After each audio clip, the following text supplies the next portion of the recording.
Ma mère a utilisé mon fonds de mariage pour acheter une maison à ma demi-sœur, mais j'ai fait une présentation avec les messages de ma mère au petit ami de sa belle-fille. J'ai toujours su que ma mère, Julia, avait un talent pour mettre de nouvelles priorités avant moi, mais je n'aurais jamais pensé que cela me coûterait tout mon fonds de mariage et le dernier morceau de patience qu'il me restait. J'aurais dû le voir venir, mais je ne l'ai pas fait. Je n'aurais jamais cru qu'elle pourrait tomber aussi bas. Et maintenant ? Eh bien, maintenant je me retrouve sans fonds de mariage et avec une tonne de questions. Mon beau-père, Greg, est arrivé dans nos vies quand j'avais 19 ans. Jusqu'à ce moment-là, ma relation avec ma mère était plutôt normale. Nous étions proches. Elle m'emmenait à l'école, nous avions de longues conversations autour d'un café, et elle m'aidait dans toutes les épreuves que je traversais. Mais dès que Greg est apparu, c'était comme si elle était tombée sous un sort. Je ne sais pas si c'était de l'amour ou juste un besoin désespéré d'avoir un homme à ses côtés, mais elle m'a relégué au second plan, moi et tout le reste. Greg n'était pas le genre d'homme avec qui il était facile de s'entendre. Il avait une fille d'un précédent mariage, Kayla, qui avait 1 an de plus que moi. Disons simplement qu'elle n'était pas la personne la plus gentille du monde. Même ainsi, j'ai essayé de m'entendre avec elle. Mais quand Greg a décidé que je devais partir parce qu'il ne supportait pas une fille pourri gâtée comme moi et pensait que je serais une mauvaise influence pour sa précieuse Kayla, ma mère a décidé de me laisser partir. J'avais 20 ans, et Greg a bien fait comprendre que si je ne déménageais pas, il partirait lui-même. Alors ma mère, aveuglée par l'amour, m'a dit de faire mes valises et d'aller vivre chez mon petit ami, David. Cela m'a brisé le cœur de la voir choisir son nouveau mari plutôt que sa propre fille, son propre sang. J'ai essayé de voir le bon côté des choses et je me suis dit que c'était peut-être le bon moment pour franchir une étape. Mais ce n'était que le début, car tout a changé avec ma mère après ça. Elle m'appelait de temps en temps, mais il était clair qu'elle n'était plus vraiment présente. Elle parlait du travail de Greg, des problèmes de Kayla, ou de tout ce qui se passait dans leur vie. Mais je ne me souviens pas de la dernière fois où elle m'a demandé comment j'allais. Avançons jusqu'à aujourd'hui, j'ai 25 ans et je suis sur le point d'épouser David. Oui, mon petit ami de longue date est maintenant mon fiancé. Cela devrait être l'un des moments les plus heureux de ma vie, non ? Eh bien, ça aurait pu l'être, s'il n'y avait pas eu un petit problème. Non, rayez ça, un énorme problème. Je comptais sur le fonds de mariage que mon père m'avait laissé. Ce fonds devait couvrir la majorité des frais du mariage. Mon père est décédé quand j'étais jeune, et il avait laissé cet argent pour que, le moment venu, je n'ai pas à m'inquiéter des coûts. C'était destiné à un joli mariage. Rien d'extravagant, juste une belle célébration avec la famille et les amis. Mon fiancé et moi avions économisé pour la lune de miel et nous avions déjà versé un acompte important, et non remboursable. Cela ne me dérangeait pas de faire quelques sacrifices pour que la lune de miel soit parfaite, mais j'avais toujours supposé que le fonds de mariage suffirait pour le mariage. Mais ce n'était pas le cas, parce qu'il n'y avait plus de fonds. Ma mère, dans toute sa sagesse infinie, avait utilisé l'entièreté du fonds de mariage pour acheter à sa précieuse Kayla une maison de rêve. Tout ça pour impressionner Greg. J'ai envoyé un message à ma mère pour lui parler du fonds de mariage, lui disant que j'en avais besoin pour commencer les préparatifs. Vous savez ce qu'elle m'a répondu ? Oh, j'ai oublié de te dire, mais j'ai utilisé le fonds récemment pour acheter une maison à Kayla. J'espère que tu comprends. J'ai dû lire 2 fois pour être sûr que c'était réel. Cette femme, ma propre mère, avait utilisé mon argent, le dernier souvenir de l'héritage de mon père, pour acheter une maison de rêve à ma demi-sœur. Et pour rendre les choses pires, Kayla n'en avait rien à faire. Elle l'exhibe partout sur les réseaux sociaux, me narguant à chaque occasion. Et pour couronner le tout, ma mère joue maintenant les victimes. Elle veut qu'on parle, qu'on répare les choses. Elle dit qu'elle a une idée pour arranger la situation. Mais je ne sais même pas quoi lui dire. Comment puis-je m'asseoir avec elle après tout ça et faire semblant qu'elle n'a pas complètement détruit mes projets de mariage ? Elle m'a invité à la pendaison de crémaillère de Kayla pour qu'on puisse trouver une solution. Mais la seule solution que je vois, c'est de récupérer mon argent. Je ne sais pas quoi faire, car je comptais vraiment sur cet argent pour payer le mariage, et maintenant il est parti. Alors je pense au moins aller écouter sa proposition. Ce n'est pas comme si je n'avais pas pensé à porter plainte, je vais probablement le faire, mais je n'ai pas le temps d'attendre des mois, voire des années, pour un verdict. Alors je ne sais pas, qu'en pensez-vous ? Eddie, non, l'argent que mon père m'avait laissé pour le mariage n'était pas une somme énorme. Quand ma mère a aidé à acheter la maison pour Kayla, elle a probablement seulement utilisé cet argent pour la compte. C'était une partie de l'héritage que mon père m'avait laissé pour mes études et mon mariage. J'avais déjà utilisé la part pour les études quand j'étais à l'université, et je comptais utiliser le reste maintenant. Mise à jour 1. Je suis une idiote. Une idiote complète et totale d'avoir cru qu'une fête pourrait arranger quoi que ce soit. Honnêtement, je ne sais pas dans quel monde de fantaisie je vivais en pensant que ma mère, celle qui a sciemment pris mon fonds de mariage pour acheter une maison à ma demi-sœur afin de plaire à mon beau-père, voulait réellement m'aider. Première erreur. Deuxième erreur, croire qu'elle avait un vrai plan pour arranger les choses. Parce que sa brillante idée pour sauver mon mariage de rêve, c'était « Pourquoi tu ne te maries pas juste dans le jardin avec seulement la famille ? Pourquoi as-tu besoin d'un grand mariage ? Oh, je ne sais pas, peut-être parce que c'est elle qui, depuis que j'ai 10 ans, m'a rempli la tête d'idées de mariage de contes de fées ? Peut-être parce que c'est elle qui me montrait sans cesse des magazines de mariage et me faisait rêver d'une grande journée remplie d'amour, de rire, et oui, de quelque chose de beau. Mais maintenant que c'est mon tour, soudain je n'ai plus besoin d'un joli mariage ? L'hypocrisie de tout cela me donne envie de hurler. Et pour être clair, il n'a jamais été question d'un mariage follement extravagant. Je voulais juste que ce soit spécial. Mais apparemment, maintenant qu'elle a gaspillé mon argent pour offrir à Kayla sa maison de rêve, je ne mérite plus qu'un rapide mariage dans un jardin qui n'a pas été nettoyé depuis 20 ans et qui doit probablement abriter des animaux sauvages. Et Greg a dû ajouter sa dose de misère à la soirée. Cet homme, qui n'a jamais rien apporté de positif dans ma vie, a passé la soirée entière à lancer des commentaires passifs-agressifs, disant à quel point je devais être gâtée pour m'attendre à ce que ma mère paie pour mon mariage alors que je suis une adulte avec un travail. Ma mère vient littéralement d'acheter une maison à sa fille, qu'y a-t-il de plus privilégié que ça ? Et d'ailleurs, je n'attendais pas qu'elle paie de sa poche. J'attendais simplement qu'elle me remette l'argent que mon père m'avait laissé, vous savez, cet argent auquel elle n'avait aucun droit mais qu'elle a utilisé sans problème pour gâter Kayla. J'étais tellement en colère que je n'ai même pas pris la peine de répondre, je l'ai simplement ignorée. Mais ensuite, elle est arrivée, Kayla. Oh mon Dieu, non seulement elle a exhibé la maison toute la soirée, mais en plus, elle est venue me parler pour discuter du moment où nous pourrions nous rencontrer pour planifier les préparatifs de mon mariage. Je l'ai regardée comme si elle avait 2 têtes. Pourquoi diable irais-je parler de mon mariage avec elle, alors qu'elle est précisément la raison pour laquelle je risque de ne même pas avoir de mariage ? Et juste au moment où je pensais que cette soirée infernale ne pouvait pas empirer, Kayla a lâché une autre bombe. Ta mère a dit que je pourrais être ta demoiselle d'honneur pour ton mariage. Pardon, quoi ? Honnêtement, j'ai cru que j'avais mal entendu. Ma mère, dans sa grande sagesse, pensait que la solution parfaite à toute cette situation serait de proposer que Kayla, sa précieuse belle-fille voleuse et indigne, soit ma demoiselle d'honneur ? Non, cela a juste empiré les choses. Cette femme doit vraiment me détester, il n'y a pas d'autre explication. Alors je suis allée droit voir ma mère.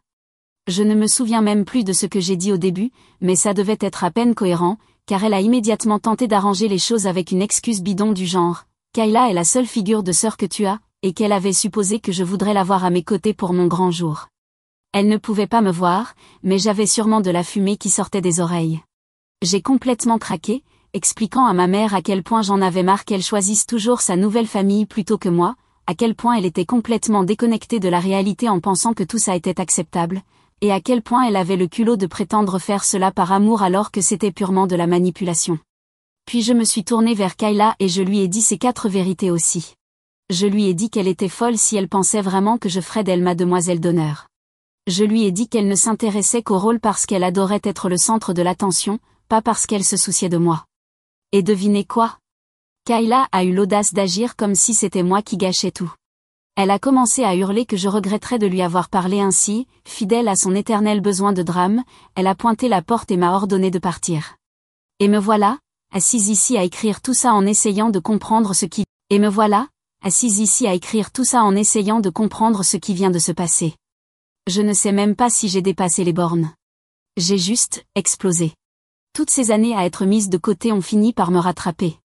Mais maintenant, je suis revenue à la case départ. Ma mère ne va clairement pas m'aider. Je n'ai pas l'argent pour le mariage et je n'ai aucune idée de comment je vais arranger ce bazar. Qu'est-ce que je suis censée faire maintenant pour mon mariage ? Parce que pour être honnête, j'ai l'impression de n'avoir plus rien. Mise à jour 2. Me revoilà, oui, avec une nouvelle mise à jour. Alors allons droit au but. Et celle-ci va être intense, alors attrapez du popcorn et quelque chose à boire, vous allez en avoir besoin. J'aurais dû savoir que perdre mon sang-froid à cette fête n'allait rien arranger. Parce que si cela ne tenait qu'à ma chère demi-sœur, je ne me marierais jamais. En fait, je n'aurais même pas de fiancé, ni même de petite amie. J'aurais dû savoir que Kayla n'allait pas encaisser ce genre de manque de respect, et passer à autre chose. Mais tenter de ruiner ma relation, c'était un coup bas, même pour elle. Et croyez-moi, son niveau de bassesse atteignait déjà les tréfonds de l'enfer avant ça. Donc je ne sais même pas ce qu'il y a en dessous. Après la catastrophe de la fête, j'ai fait ce qu'il y avait de mieux pour ma santé mentale, j'ai ignoré à la fois ma demi-sœur et ma mère. Leurs appels, leurs messages. Le culot d'essayer de me manipuler émotionnellement en disant qu'elle ne me pardonnerait jamais ce que j'avais fait. Je ne voulais rien avoir à faire avec ce cirque, ni voir les clowns. Je suis restée complètement silencieuse pendant une semaine entière, espérant sincèrement qu'elle se lasserait et irait embêter quelqu'un d'autre. Mais la vie n'est jamais aussi simple, n'est-ce pas? Un jour, je suis rentrée du travail, prête à m'effondrer sur le canapé et à prétendre que ma vie était normale pendant 5 secondes. Au lieu de cela, j'ai trouvé mon fiancé assis là, l'air grave, avec une pile de photos à la main. Ce genre de gravité qui te fait instantanément mal au ventre, vous voyez? Je n'ai même pas eu le temps de dire bonjour qu'il me tendait déjà les photos, et mon Dieu, j'ai senti le monde s'effondrer. C'étaient des photos de moi embrassant un autre homme. Évidemment, je n'ai jamais fait ça, mais en les regardant, c'était comme une expérience hors du corps parce qu'elle semblait vraie pour n'importe qui. À cet instant, en voyant le visage sérieux de David, j'ai cru que ma relation était terminée. Honnêtement, j'avais la nausée. Mon premier réflexe a été de commencer à balbutier, essayant d'expliquer que je ne trahirais jamais et que tout cela était insensé. Mais avant que je puisse prononcer 2 mots, mon fiancé a levé la main pour m'arrêter. Puis il a dit, « Chérie, je sais qu'elles sont fausses. » Je n'ai jamais ressenti un mélange aussi intense de soulagement et de rage. Soulagement, parce que mon fiancé n'est pas idiot et qu'il me fait vraiment confiance, et surtout, il sait exactement qui est derrière tout ça. Rage, parce que sérieusement, c'est ça leur nouveau plan? Kayla essayait littéralement de fabriquer un scandale d'infidélité pour nous séparer? Je n'arrivais même pas à former une phrase avant que David ne commence à parler du fait que tout cela devenait complètement hors de contrôle. Genre, quelle serait la prochaine étape? S'attaquer à mon travail? C'est là que j'ai compris que les ignorer ne suffirait plus. David avait raison. Cela dépassait de loin l'absurde et affectait ma vie, mon bonheur, ma paix intérieure. Je ne pouvais pas juste rester là à attendre qu'elle se lasse. Alors j'ai fait quelque chose d'inattendu. Je suis allée chez Kayla. Pas pour me battre, pas pour hurler, pas pour lui jeter ses photos truquées au visage. J'y suis allée pour m'excuser. Oui, vous avez bien lu. Avant de remettre en question ma santé mentale, laissez-moi vous expliquer. Ce n'était pas une vraie excuse. C'était une performance. Pas digne d'un Oscar, mais assez bonne pour convaincre quelqu'un avec l'intelligence de Kayla. Je suis arrivée l'air honteuse et repentante, et je lui ai dit qu'elle avait raison, que je n'aurais pas dû lui crier dessus, que j'avais été trop dure, que mes émotions avaient pris le dessus. Ma mère était là aussi, et j'ai vu la satisfaction triomphante sur leur visage.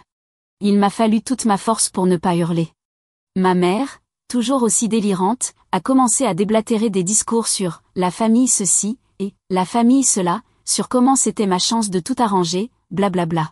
Le truc, c'est que ma demi-sœur vit pour ce genre de moment. Elle adorait ça, croyant qu'elle avait gagné, qu'elle m'avait remise à ma place, que j'avais enfin compris la leçon. Oh ma belle, tu n'as même pas idée de ce qui t'attend. Depuis une semaine, je joue le rôle de la fille obéissante et repentante. Ma mère et Kayla m'ont si gentiment réintégrée dans leur conversation, convaincue que je suis complètement sous leur emprise. Et aujourd'hui je sais que mon plan fonctionne. Pourquoi? Parce que j'ai reçu un appel de Kayla. Elle m'a invité, sur un ton condescendant à mourir, à venir l'aider à organiser sa prochaine fête d'anniversaire. Et par « aider », elle voulait dire me transformer en son larbin personnel, me faisant courir partout pour satisfaire ses caprices ridicules. Je pouvais entendre l'arrogance dans sa voix. Elle croyait qu'elle m'humiliait, qu'elle m'avait rabaissée. Mais le seul endroit où elle m'a placée, c'est dans la position parfaite pour ma revanche. Ce qu'elle ne sait pas, c'est qu'elle est en train de tendre elle-même le piège pour sa propre chute.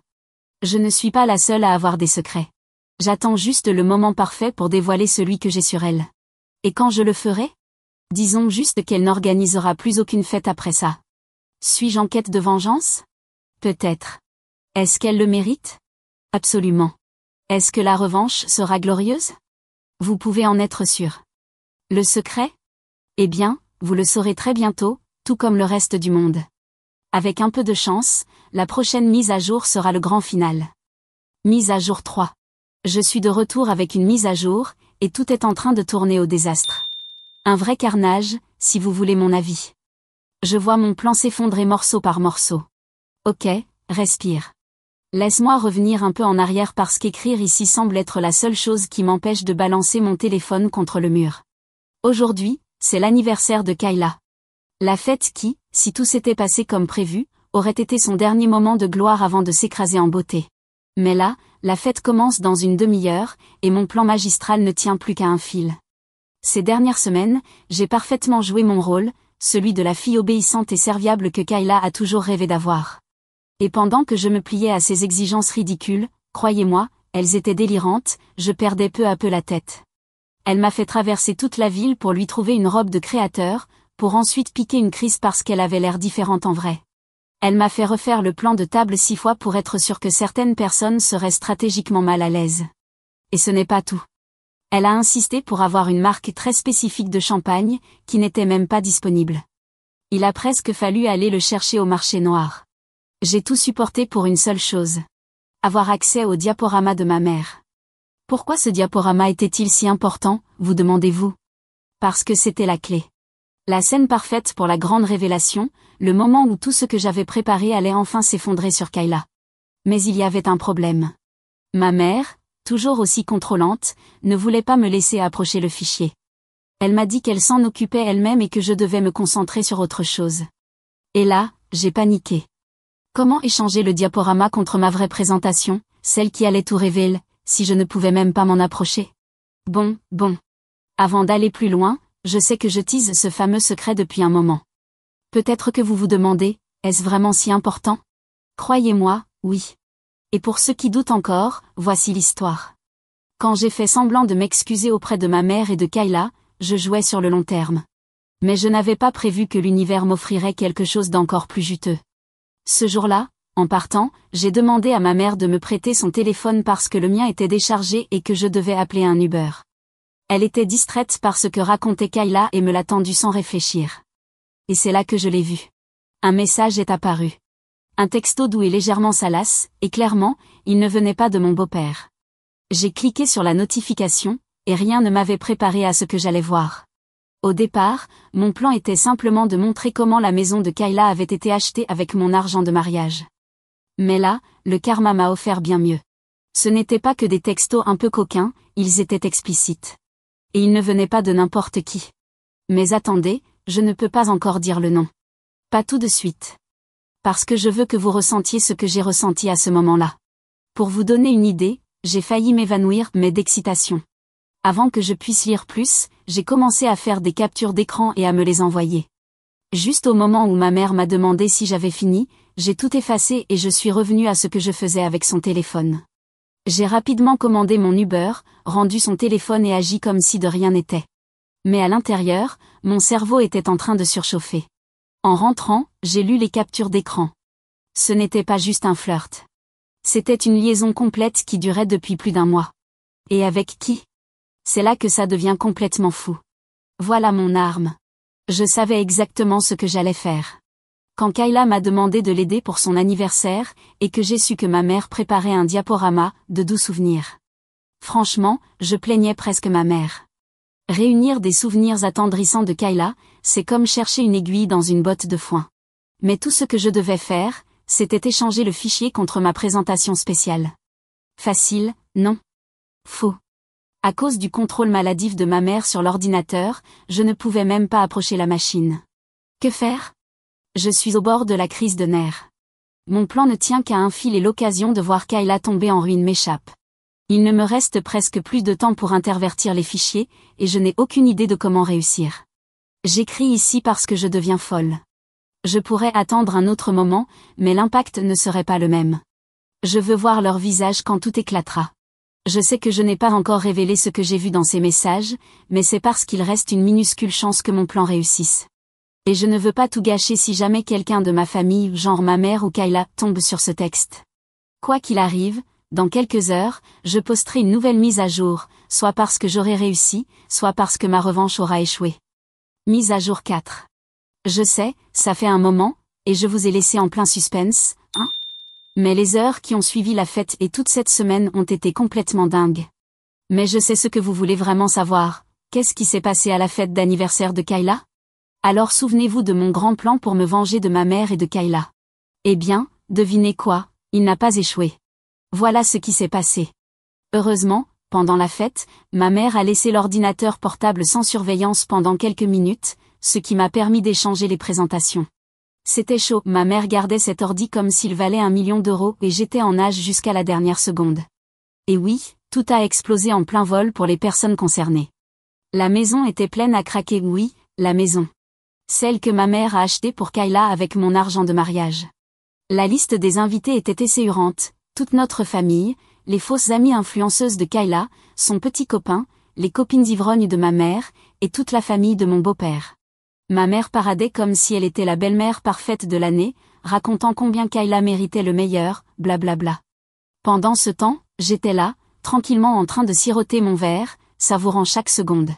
Quand tu sais que tout va exploser, tu te sens un peu spécial. Et puis c'est arrivé. Ma mère a fait son petit discours rempli de mensonges et de fausses bienveillances, pendant que mon beau-père la regardait comme si elle était la lune incarnée. Kayla se délectait de toute l'attention comme la narcissique qu'elle est. Et ensuite, le moment que j'attendais tant. Les lumières se sont éteintes, le projecteur s'est allumé, et la première diapositive est apparue.